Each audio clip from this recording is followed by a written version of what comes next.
नमस्कार, द राजनीति का नेशनल बुलेटिन आप देख रहे हैं। मैं हूं आपके साथ यासूब रजा। देश की तमाम बड़ी खबरों के ऊपर सीधे रुख कर रहे हैं। खबरों की शुरुआत करते हैं। उधर असम में गरजे Rahul Gandhi. Voter list revision पर इलेक्शन कमीशन ऑफ इंडिया को जोरदार कई सवाल पूछे, जमकर घेरा। असम में एक जनसभा को संबोधित करते हुए कांग्रेस सांसद और लोकसभा में नेता विपक्ष राहुल गांधी ने बीजेपी और चुनाव आयोग पर जोरदार हमला बोला। उन्होंने कहा कि मैं जो बोलता हूं सोच समझकर बोलता हूं और कुछ ही दिन बाद आपको मीडिया में मुख्यमंत्री को जेल जाता हुआ आप देखेंगे और ये काम असम की जनता ही करेगी। राहुल ने असम सरकार पर भ्रष्टाचार के गंभीर आरोप लगाए और कहा कि ये लोग 24 घंटे सिर्फ और सिर्फ असम को लूटते हैं। और साथ ही साथ उन्होंने दावा किया कि असम में कांग्रेस की नई टीम बन चुकी है और जल्द ही इसके परिणाम भी दिखने लगेंगे। यानी इलेक्शन कमीशन ऑफ इंडिया को भी असम से राहुल गांधी ने जमकर घेरा। असम सरकार पर भ्रष्टाचार का आरोप भी राहुल गांधी ने लगाया है। और उधर असदुद्दीन ओवैसी का मनोज सिन्हा परिवार पहलगाम हमले पर मोदी सरकार को असदुद्दीन ओवैसी ने घेरा। क्या है पूरी खबर आपको बता रहे हैं। ऑल इंडिया मजलिस इत्तेहादुल मुस्लिमीन के अध्यक्ष और हैदराबाद से सांसद असदुद्दीन ओवैसी ने वक्फ संशोधन अधिनियम के विरोध में तेलंगाना के बोधन शहर में आयोजित एक जनसभा को संबोधित करते हुए उन्होंने आरोप लगाया कि पहलगाम आतंकी हमला प्रधानमंत्री मोदी सरकार की सुरक्षा चूक का ही एक उदाहरण है। जम्मू कश्मीर के उपराज्यपाल मनोज सिन्हा की ओर से पहलगाम आतंकवादी हमले की सुरक्षा विफलता की जिम्मेदारी खुद लिए जाने के संबंध में कथित टिप्पणी के विरोध में असदुद्दीन ओवैसी ने उन पर निशाना साधा। ओवैसी ने कहा कि मनोज सिन्हा घटना के लगभग 3 महीने बाद जिम्मेदारी ले रहे हैं और अगर वो इसके लिए जिम्मेदार हैं तो उन्हें अपना पद छोड़ देना ही चाहिए। यह असदुद्दीन ओवैसी ने साफ तौर पर भारतीय जनता पार्टी पर उपराज्यपाल जम्मू कश्मीर के एलजी के ऊपर निशाना साधा। खबर पे आपकी राय दोस्तों जरूर बताइएगा। और उधर उद्धव जी जरा इधर आइए, सत्ता में भी आ जाइए। फडणवीस का तंज या ये ऑफर, पूरी खबर क्या है आपको बता रहे हैं। महाराष्ट्र की राजनीति में एक बार फिर हलचल मच गई है। विधान परिषद में मुख्यमंत्री देवेंद्र फडणवीस ने शिवसेना उद्धव बाला साहेब ठाकरे प्रमुख उद्धव ठाकरे को सत्ता पक्ष में आने का सार्वजनिक न्योता दे दिया। फडणवीस ने वहीं हंसते हुए कहा कि 29 तक तो कोई स्कोप ही नहीं दिखाई दे रहा है, लेकिन उद्धव जी आपको यहां यानी सत्ता पक्ष में शामिल करने पर विचार किया जा सकता है।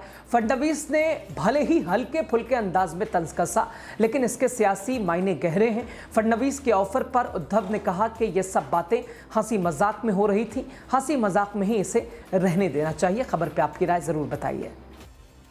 और उधर दिल्ली में अब डीएम और एडीएम को बुलाना नहीं होगा आसान। सरकार का ये नया फरमान क्या है, पूरी खबर सुन लीजिए। दिल्ली सरकार ने प्रशासनिक कामकाजों में अचानक दखल और अफसरों की व्यस्तता को लेकर एक बड़ा फैसला ले लिया है। नए आदेश के तहत अब कोई भी मंत्री या विधायक जिला अधिकारी या अतिरिक्त जिला अधिकारी यानी एडीएम या उप जिला अधिकारी एसडीएम को किसी भी बैठक में तभी बुला सकेगा जब मुख्य सचिव से कम 48 घंटे पहले लिखित अनुमति ली गई हो। यह आदेश राजस्व मंत्री के अनुमोदन के बाद भी जारी किया गया हो। इसके तत्काल अगर बात करें तो इसे तत्काल प्रभाव से फिलहाल लागू किया गया है। इस खबर पर आप क्या सोचते हैं जरूर कमेंट के जरिए अपनी राय दीजिएगा। और इधर जय भीम योजना में भ्रष्टाचार पर संग्राम, बीजेपी ने आम आदमी पार्टी पर लगाया आरोप। दिल्ली में जय भीम प्रतिभा विकास योजना को लेकर सियासी बवाल गहराता जा रहा है। दिल्ली सरकार में मंत्री आशीष सूद ने आम आदमी पार्टी पर बड़ा आरोप लगाया है, भ्रष्टाचार का आरोप लगाया है। उन्होंने कहा कि दलित छात्रों की मदद के नाम पर चलाई गई योजना में कोचिंग माफियाओं से मिलकर 145 करोड़ रुपए का घोटाला किया गया, जबकि पूरी योजना का प्रावधान महज 15 करोड़ रुपए का था। और वहीं इधर दूसरी तरफ आम आदमी पार्टी ने, आतिशी ने, सौरभ भारद्वाज ने, अरविंद केजरीवाल ने बीजेपी को ही इन तमाम आरोपों का जिम्मेदार ठहरा दिया है और साफ कह दिया कि बीजेपी दिल्ली में पूरी तरीके से कब्जे में है। चारों फेज पे बीजेपी की सरकार है, लेकिन फिर भी क्या दिल्ली के बदलाव की कहानी है, सभी के सामने है। खबर पे आपकी राय। और उधर पप्पू यादव ने बिहार में राष्ट्रपति शासन लगाने की मांग कर दिया। जी हां, खबर विस्तार से समझिए। पूर्णिया से सांसद पप्पू यादव ने बिहार में बढ़ते अपराध को लेकर राज्यपाल आरिफ मोहम्मद खान से मुलाकात की है और राज्य में राष्ट्रपति शासन लगाने की मांग कर दी है। एक तरफ बिहार में विधानसभा चुनाव की सरगर्मी है, दूसरी तरफ पप्पू यादव की भी इसमें भागीदारी बड़ी महत्वपूर्ण है। लगातार पप्पू यादव भी अपनी भूमिका दर्शा रहे हैं, दिखा रहे हैं और इस बीच उन्होंने राज्यपाल आरिफ मोहम्मद खान से मुलाकात की है। बढ़ते अपराध को देखते हुए बिहार में राष्ट्रपति शासन लगाने की मांग की। उन्होंने कहा कि बिहार में अब नीतीश कुमार नहीं बल्कि बीजेपी की बिना जिम्मेदारी वाली सरकार शासन चला रही है। अपराध रोज नई ऊंचाइयों पर है, आम जनता सुरक्षित है। और वहीं पप्पू यादव का आरोप है कि कानून व्यवस्था पूरी तरह चरमरा चुकी है, लोकतंत्र का मजाक उड़ाया जा रहा है। लगातार बीजेपी पर पप्पू यादव ने निशाना साधा है। खबर पर आपकी राय दोस्तों बताइएगा। जेल में फूट फूट कर रो रहा है झांगुर बाबा।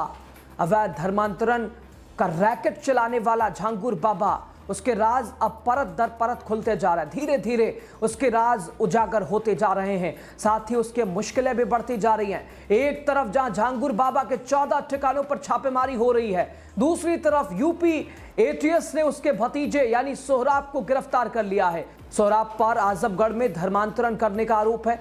झांगुर की गिरफ्तारी के बाद से यूपी एटीएस सोहराब की तलाश में लगातार जुटा हुआ था, लेकिन अब उसकी भी गिरफ्तारी हो गई है। झांगुर बाबा अब जेल में रो रहा है और अपने कारनामे की सजा भुगतने के लिए तैयार नजर आ रहा है। बेंगलुरु भगदड़ पर बड़ा खुलासा। बगैर परमिशन के रॉयल चैलेंजर बैंगलोर ने बुलाए फैंस। खबर क्या है पूरी विस्तार से समझिए।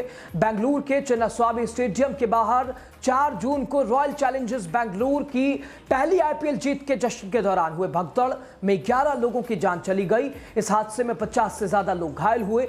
और वहीं अब इस मामले में कर्नाटक सरकार की हाईकोर्ट में सौंपी गई स्टेटस रिपोर्ट में इस मामले में सनसनीखेज खुलासे कर दिए हैं। रिपोर्ट के अनुसार आरसीबी ने बिना पुलिस की अनुमति या परामर्श के विक्ट्री परेड के लिए फैंस को आमंत्रित किया और जिसके चलते ये बड़ा हादसा, यानी पूरी तरह से रॉयल चैलेंजर बैंगलोर अपनी जीत की खुशी में इतनी मगन हो गई कि उसे लोगों की फिक्र तक नहीं थी। और इस बार भी रॉयल चैलेंजर बैंगलोर ने लोगों को इकट्ठा करने का तो दावत उन्हें दे दी, लेकिन पुलिस को एक मिनट के लिए भी ये बताने की कोशिश नहीं की कि भाई इस तरह का कार्यक्रम होना है। बहरहाल लगातार अब इस मामले में भी जांच आगे बढ़ रही है। खबर पे आपकी राय जरूर बताइएगा।